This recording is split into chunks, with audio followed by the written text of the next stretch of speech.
You guys remember MTV? They used to make amazing stuff like Beavis and Butthead, Tom Green Show, Jackass. They used to be at the forefront of really cool, great, edgy culture. Boy, ain't no way, boy. Boy, ain't no way, boy. There's only a couple words I have for them these days, and that's, it's time to stop! MTV as a network went from this. Here's my point. Each side hates each other so much that they're so clouded by hate and judgment that nobody fucking listens to this. This is very bad. I think he may have assaulted you. I mean, at this point, Yeah, I mean, I don't want to say that, but, like, again, like... From this... What up, invaders? I'm here at Venice Beach, and it's Mommy Makeout Day. What? Did you guys hear the name of this holiday? Mommy Makeout Day. Mommy Makeout Day. No, Chris. No, you didn't. Does Governor Andrew Cuomo have a nipple piercing? It's time to stop, MTV. You used to be dope. You used to be the edgy uncle that we would turn on at night that our parents hated. Oh my God! Wow! When you see this man, what do you see? What I see is the physical manifestation of antidepressants. I'm a huge proponent of antidepressants. Yeah. A failure to keep yourself on the right track, and an inability to capitalize on the massive success that one worked so hard to achieve. On the other hand, he is a savior in many ways. Ethan Klein has inspired millions of men worldwide to be the polar opposite of his miserable, self-loathing existence. The worst part? This man has become exactly what he originally sought to destroy. And today, I'm going to be exposing his hypocrisy. If you're an OG to YouTube, such as myself, you probably also grew up watching H3H3 Productions. It's one of, if not the greatest YouTube channel to ever be created, honestly. In case you're not familiar, H3H3 used to make awesome, incredible, funny, edgy social commentary videos like this. Vape Nation on the news. Represent the nation, y'all.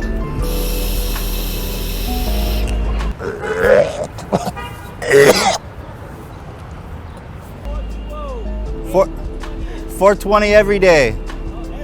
Every day cures cancer.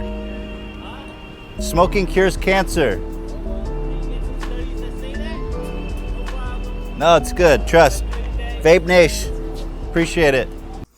And in one life, this man has managed to go from the king of commentary to making boring, predictable, politically correct podcasts sober, while slowly becoming more and more miserable, then projecting all of those miserable and terrible feelings and emotions onto others. I come before you today as a reformed hater-ass bitch. Oftentimes for no reason at all. Ethan Klein has become the worst podcast host to ever touch Earth. I like him young and inexperienced. To put it into perspective, if you've ever had the displeasure of watching the L3L3 podcast for more than an hour and you're above the age of 12, you know that everything this man says in 2022 is predictable, politically correct BS. And if you just sit down, focus, and only watch and listen to the podcast, which is very hard to do, by the way, you can predict what his take is going to be on anything. Like, dude, you're such a self-report. The viewers know the words that are going to be coming out of this man's mouth before he even says anything every single time. In case you haven't watched the L3L3 podcast, here's the formula for his entire podcast channel. So first they introduce a topic. We will crush these rookies with our prison slave system. But anyway, it's kind of crazy, all these people just proudly interviewing him. This is equivalent to, like,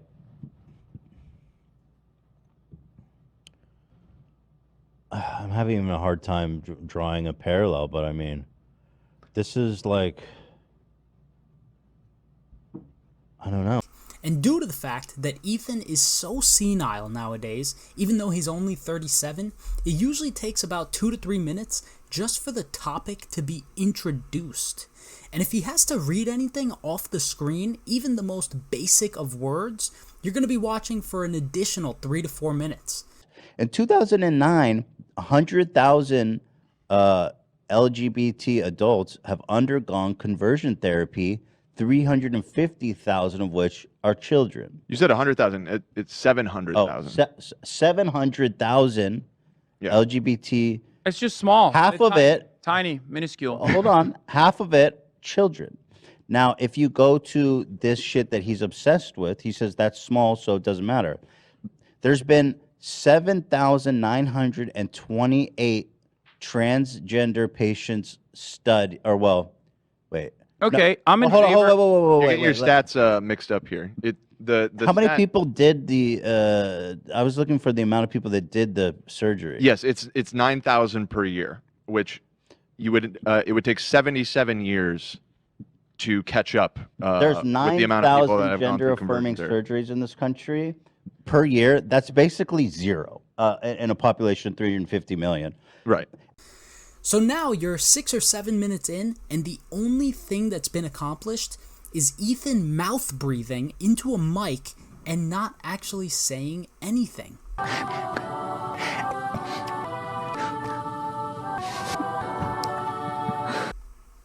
Then Ethan will start actually talking about the topic at hand. Recently, his favorite topic has been Andrew Tate, as you could see from the 22 videos he's made on the man in the past few months. Once he's done mumbling through the introduction of the subject, and he starts actually getting to sharing his perspective on the urgent topic at hand, he'll kind of just be like, this is bad. He just, he's just kind of there, right? I mean, he's not a very sharp guy, and God bless him for that, right? Oh my god, we need to cancel this guy. No insight, no thoughtfulness, just, dude, what are you talking about? Next, he'll get into his signature move, personal attacks. So instead of attacking the position of what people actually say, like the words that come out of their mouth, this man instead will just skip all of that and just attack the character of whoever he's speaking about. Is a ninja. Right. This man has done nothing to me, and I have continued to make fun of him. We said that he looks like a middle-aged woman that he does not even personally know most of the time, while barely acknowledging or responding to the situation itself. Scary, actually. Yeah, it's a little scary. He's actually a sex trafficker. That's epic. Yeah. No, literally, this dude is like a deep-rooted misogynist. Like, scary. And even in the rare cases where he does address what the person actually does or says, he'll just completely mischaracterize what the person just said that he just showed on screen after a 12-minute introduction. Basically very bad dudes. They literally kidnap people. They're criminals. Then his input will be like, this guy is so transphobic, bro. And it's like, dude, you just made me sit through 15 minutes of content so you can completely misinterpret what you just showed the viewers on the screen? What?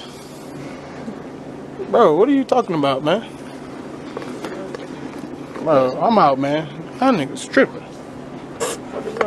And so you can repeat the same surface level, unfunny take at the end? Come on. And then all the guys that he pays to be there will laugh hysterically as if they're watching Dave Chappelle doing stand-up comedy in his prime. And